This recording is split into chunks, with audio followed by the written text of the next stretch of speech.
Di kalangan kaum Samud tersebutlah seorang remaja bernama Saleh. Ia adalah pengikut ajaran Nabi Nuh dan Nabi Hud. Saleh merasa sedih melihat kebodohan kaumnya. Mereka menganggap berhala sebagai Tuhan. Setelah Saleh dewasa, Allah mengangkatnya menjadi nabi. Ia mendapat tugas mendakwahi kaum Samud agar mereka beriman kepada Allah. Nabi Saleh mendatangi pemimpin kaum Samud. "Hai Saleh, ada keperluan apa engkau datang kemari?" tanya pemimpin kaum Samud. "Aku ingin menyampaikan sesuatu kepada kalian. Kumpulkanlah semua kaummu di lapangan yang luas besok hari," kata Nabi Saleh. Keesokan harinya, berkumpullah kaum Samud ingin mendengarkan apa yang akan disampaikan Nabi Saleh. Nabi Saleh naik ke tempat yang cukup tinggi, kemudian berkata, "Wahai kaumku, aku adalah seorang nabi utusan Allah. Aku diutus untuk mengajak kalian beriman kepada Allah. Allah lah yang harus kita sembah, bukan berhala."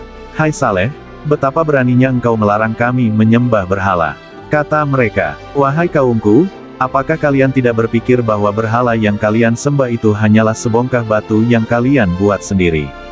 tanya Nabi Saleh. Pertanyaan ini membuat kaum Samud diam membisu. Hati mereka sesungguhnya membenarkan apa yang dikatakan Nabi Saleh. "Hai Saleh, jika engkau memang seorang nabi utusan Allah, apa buktinya?" tanya mereka. "Kalau itu yang kalian inginkan, aku akan meminta mukjizat kepada Allah. Namun, kalian harus berjanji akan taat dan mengikuti ajaranku," kata Nabi Saleh. "Kami berjanji akan mengikuti ajaranmu," kata mereka. Nabi Saleh mendapat petunjuk Allah untuk membawa kaumnya ke suatu gunung. Sesampainya di tempat yang dituju, Nabi Saleh berkata, "Wahai kaumku, kalian nanti akan melihat seekor unta keluar dari puncak gunung. Setelah itu, kalian harus taat kepadaku sebagaimana yang kalian janjikan." Mereka menantikan munculnya unta yang dijanjikan Nabi Saleh. Tiba-tiba terdengarlah suara menggelegar yang berasal dari bebatuan terbelah. Bersamaan dengan itu keluarlah seekor unta betina yang cantik. "Wahai kaumku, tidak seorang pun dapat menciptakan unta betina itu kecuali Allah. Biarkanlah unta itu untuk makan dan minum dari sumur kalian. Jika kalian sampai mengganggunya apalagi menyembelihnya, Allah akan menurunkan siksanya kepada kalian," kata Nabi Saleh. "Hai Saleh, sekarang kami percaya bahwa engkau seorang nabi utusan Allah. Kami beriman kepada Allah dan akan mengikuti ajaranmu. Kami pun tidak akan mengganggu untamu itu," kata sebagian kecil dari kaum Samud. Adapun pemimpin kaum Samud beserta sebagian besar pengikutnya tetap tidak mau beriman. Mereka menganggap bahwa peristiwa keluarnya unta dari celah batu itu merupakan sihir yang dilakukan Nabi Saleh. Kaum Samud pun meminta, "Hai Saleh, kami ingin mengambil manfaat dari susu unta betina milik Allah itu. Barangkali saja air susu ini penuh berkah." Nabi Saleh mengizinkan mereka memerah susu unta itu. Air susu unta menjadi sumber minuman bagi kaum Samud yang tidak pernah habis-habisnya. Dari air susu unta itu dibuatlah menjadi keju, mentega, dan minyak.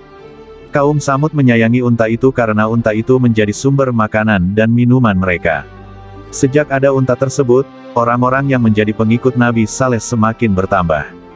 Hal itu membuat pemimpin kaum Samud marah. Selama ada unta betina itu orang-orang akan teringat kepada mukjizat Allah. Karena itu, pengikut Nabi Saleh pasti akan terus bertambah. Jika kita tidak membunuh unta betina itu, kita akan kehilangan pengikut. Hanya dua orang pemuda bernama Gudar dan Musyada yang berani mengikuti sayembara itu. Ketika unta itu sedang berjalan menuju sebuah sumur untuk minum, Gudar dan Musyada melihatnya. Unta pun berlari menjauhi mereka berdua. Namun, Musyada berhasil memanah kaki unta hingga unta tidak bisa berjalan.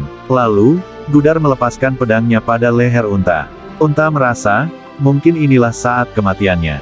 Pemimpin kaum Samud mengeluh-elukan Gudar dan Musyada, ia pun segera menikahkan Gudar dan Musyada kepada anak gadisnya. Nabi Saleh marah, mengetahui untanya dibunuh. "Tunggulah azab Allah yang telah dijanjikan. Bersenang-senanglah kalian selama 3 hari. Setelah itu, Allah akan membinasakan kalian semua."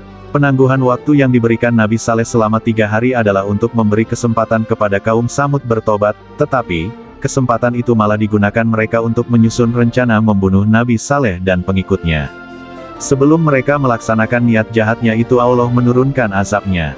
Allah berfirman, "Dan satu suara keras yang mengguntur menimpa orang yang zalim. Mereka mati bergelimpangan di rumahnya. Seolah-olah mereka belum pernah tinggal di tempat itu. Ingatlah, sesungguhnya kaum Samud mengingkari Tuhan mereka. Ingatlah kebinasaan bagi kaum Samud. Quran Surat Hud, 67-68. Nabi Saleh dan para pengikutnya kemudian tinggal di Ramlah, Palestina. Beliau meneruskan dakwahnya di sana dan mengajak umat manusia agar beriman kepada Allah. Maha suci Allah atas segala yang ada di langit dan bumi.